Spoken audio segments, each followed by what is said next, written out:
ফেসবুকের মনিটাইজেশন নিয়ে চিন্তিত? চিন্তার কোনো কারণ নেই। আপনি কি ফলোয়ার বাড়াতে চান? ফলোয়ার নিয়ে চিন্তিত? দীর্ঘদিন কাজ করছেন, ফলোয়ার বাড়ছে না? চিন্তার কোনো কারণ নেই। জাস্ট আপনাকে একটু টিপস দিই। নাম্বার 1, যখনই অন্যের পেজ দেখবেন সাথে সাথে কমেন্টস, সুন্দর একটা কমেন্টস করবেন আর তাকে ফলোইং দিবেন, অর্থাৎ তার সাথে আপনি যুক্ত হবেন। দেখবেন সে অটোমেটিক্যালি আপনার সাথে যুক্ত হয়ে যাবে।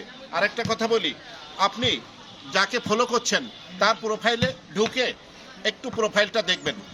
যদি মনে করেন তার প্রোফাইলে সুন্দর সুন্দর কন্টেন্ট আছে, অবশ্যই তার সাথে যুক্ত হবেন। আমরা দেখি অনেকের প্রোফাইলের ভিতরে ঢুকে কিছুই নেই, অথচ রাত্রে লাইভ করে শুধু ফলোয়ার বৃদ্ধি করা এবং রিচ এঙ্গেজমেন্ট বাড়ানোর চেষ্টা করছে। আপনি তাদের সাথে যুক্ত হবেন কেন? যার প্রোফাইল সমৃদ্ধ, যার কন্টেন্টগুলো ভালো, আপনি তার সাথে যুক্ত হবেন। আপনি আমার প্রোফাইলটা দেখার জন্য আমন্ত্রণ রইল। আপনারা আমার প্রোফাইল দেখুন, আমার সাথে যুক্ত হন, অনেক কিছু শিখতে পারবেন। আমি আপনাদের সাথে সাথে ফলো দিব এবং আপনাদের সাথেই থাকবো।